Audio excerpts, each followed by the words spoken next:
Hi guys, in this video we're going to have a look at how to create a simple game using what we've learned during the year, especially what we learned about HTML and CSS and GIMP and putting it all together. So we're going to create a game which is similar to this game, which is popular on the internet. This is called Cookie Clicker.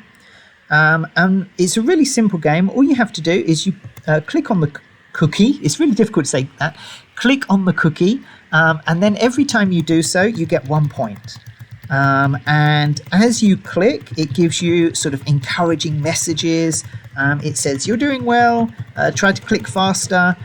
And when you get to certain points, like if your score reaches 1,000 or something like that, it starts to give you bonus items, which helps you to click even faster on the cookie. So it might give you like an automatic cookie making machine or something like that. Okay, so the way we're going to produce this game is using HTML and CSS. And I'm going to start by using Notepad++ and creating an empty file. And you might remember that we can write HTML commands into the file like this using the open angle brackets. So this creates an HTML file, and I'm just going to type hello into the HTML file and then save it into a folder to test that it's working. So let's call it index.html, and of course it's really important that your file ends in .html. So I'll save. Now I'm going to go to the folder where I saved it and double click on it, and it opens up in my browser, and there's the text that I wrote. So this tells me that the web page is working okay. Okay, now I'm going to create a link to the style sheet that I want to use. So I write link rel equals style sheet href equals style.css. This is the file name that I want to use for my style sheet. You probably remember that style sheets control the way that a web page looks. So I'm going to create a style sheet now. Just make a new tab on Notepad++. And then in my style sheet, I'm going to type body. And just to check that it's working, I'm going to set the background to blue. And I'll save that. I'll call it style.css. Now it's really important that this file ends in .css, and also the name needs to match whatever name we type in here. So if you've done it right, when we go back and reload the web page, we should get a blue background on the web page. So now I know that my CSS is working, and I know that my HTML is working, and we're ready to start building the Cookie Clicker game. Now you don't have to use cookies. You can use whatever theme you like. I got a picture of a cookie off the internet, and then I loaded it into GIMP, and I used GIMP to remove the background so that I had a transparent background around the edge of the cookie, just to make it look a bit better. So now I'm going to put that cookie into my web page. I'll put img src equals cookie.png. And I made sure, of course, that the cookie oh, it's a JPEG. Hold on. Let me save it as a PNG from GIMP.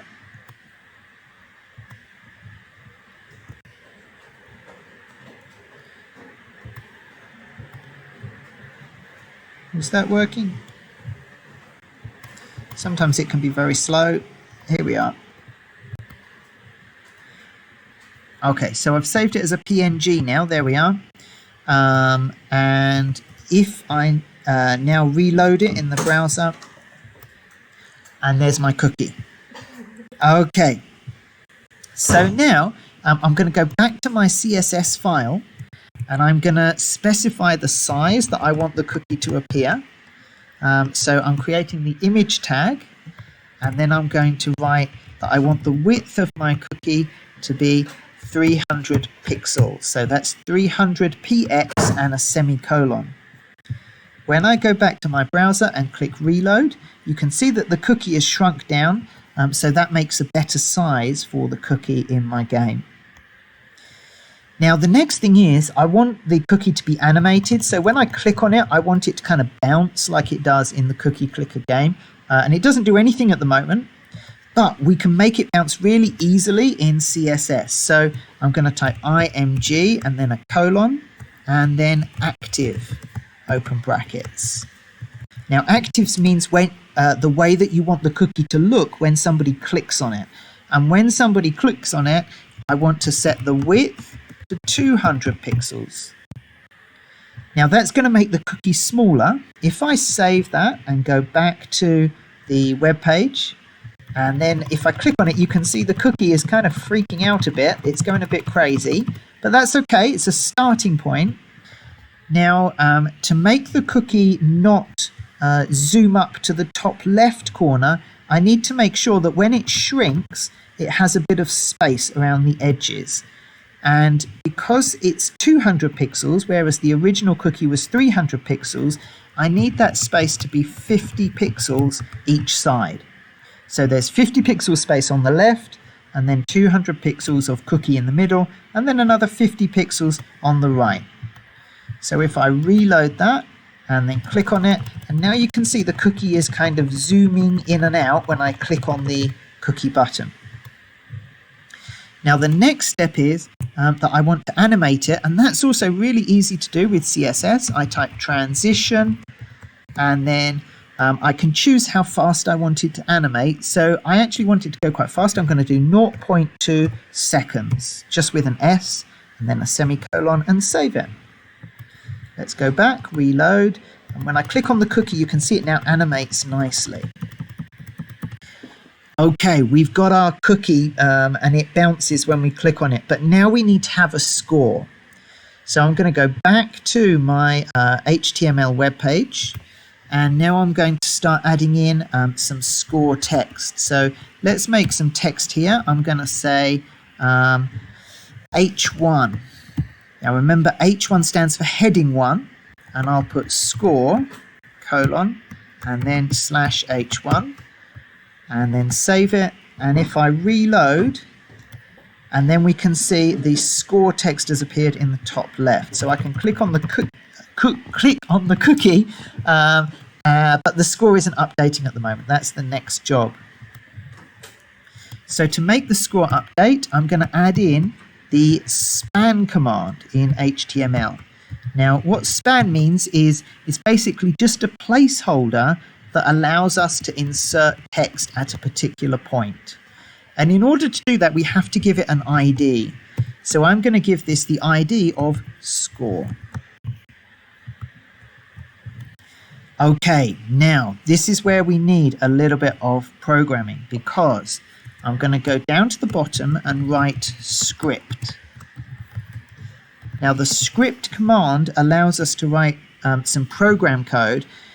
It is possible to write Python program code, but that is a little bit more complicated. So we're actually going to just write a tiny bit of JavaScript program code to make this work. And the first thing is we're going to say set interval. Now make sure that you get the capital and the small letters the same as I've done here. And then function. And then the curly brackets. These are next to the P key on your keyboard. Like that. Now inside this set interval command, we're going to say score.text content equals points. And I need to make a variable called points. We'll set it to 0 at the beginning.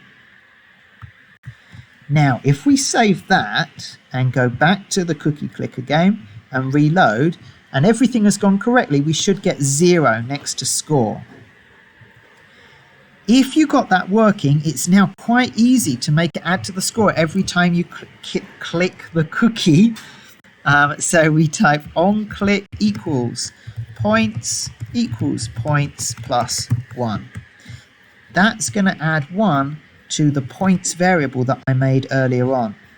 So if I reload now and click on the cookie, and we can see that it increases the score each time I click. Okay, now the next thing we want to do is we want to print out motivational messages every time somebody reaches certain scores. So I'm going to make another space where I can insert some text. This time I'm going to use the P command. You might remember that P is short for paragraph. And because I want to put text into the space, I'm going to give it an ID again. So let's call this message. And of course I need a /P. Okay, now we'll put in a starting message first of all. So let's say you are kind of rubbish. Okay, because this person has just started out. We don't want to be nice to them. But then what we're going to do is down here we're going to make an if statement. We'll say if points equals, let's say 50.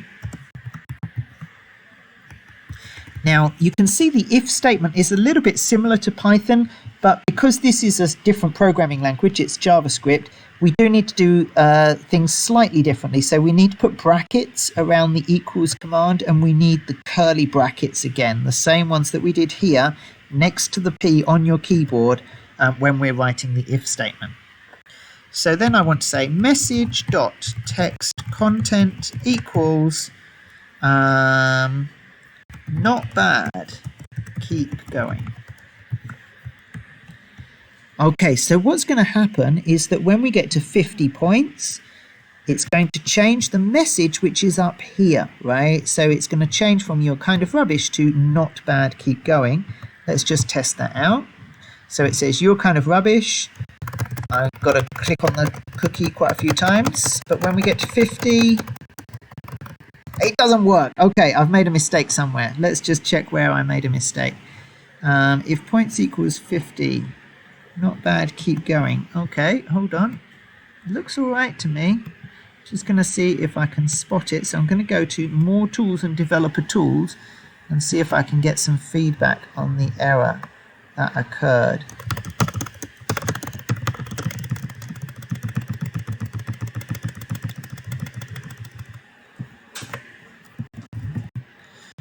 Well, I've reached 51 points and it still hasn't given me any error. So what's happening there? Oh, I've put it in the wrong place. Look at that. What a doofus. Okay, I'm going to cut that out and stick it into the spot where it's supposed to go.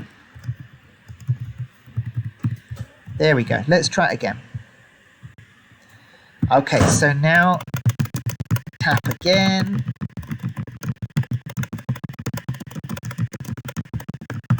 And there we go. Once I got to 50 points, you can see that the message changed. Okay, now let's try adding in some bonus equipment as well. So the bonus equipment that I'm going to give in my game is that if you get to 100 points, you can also get a chicken that lays cookies. What we'll do is, first of all, I need to add the image of the chicken. So I'm going to say image source equals chicken.png. On click equals points plus 10. So every time you click the chicken, you're going to get 10 points instead of just 1. So let's reload, and there's the chicken. And you can see this makes it much quicker to rack up points. Every time I click the chicken, I'm getting 10 points. Now, I don't want to actually make the chicken available until you reach 100 points. So what I have to do is actually hide this chicken at the beginning. So I'm going to give this chicken an ID. I'll call it chicken.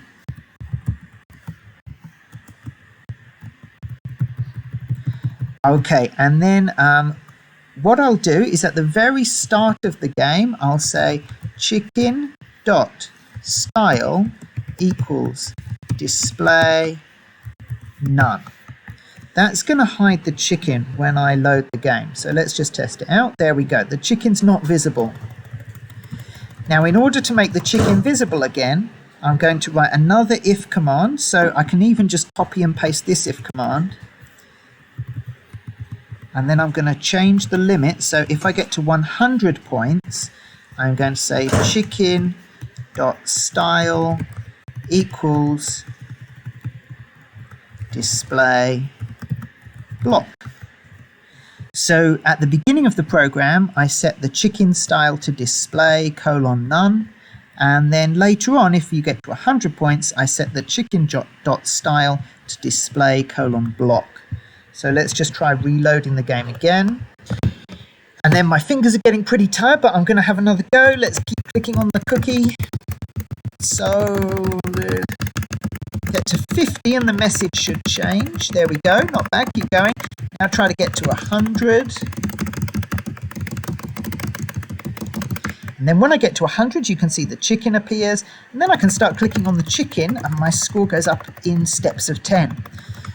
Now, of course, then I could add in something else when you get to 1,000 points. So maybe you could have like a mass cookie production factory or something like that.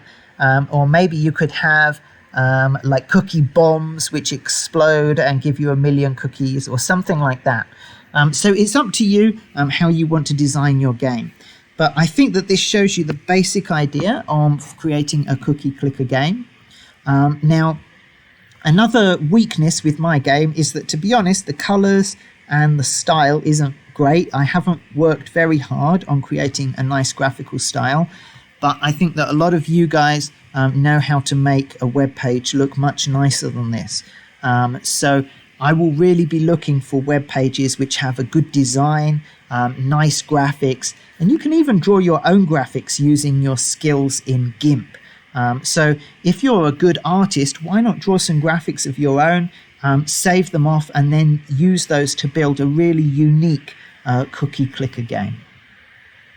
Okay, so that's it for this time. Good luck with your project, guys, and I'll be coming to have a look at what you produce.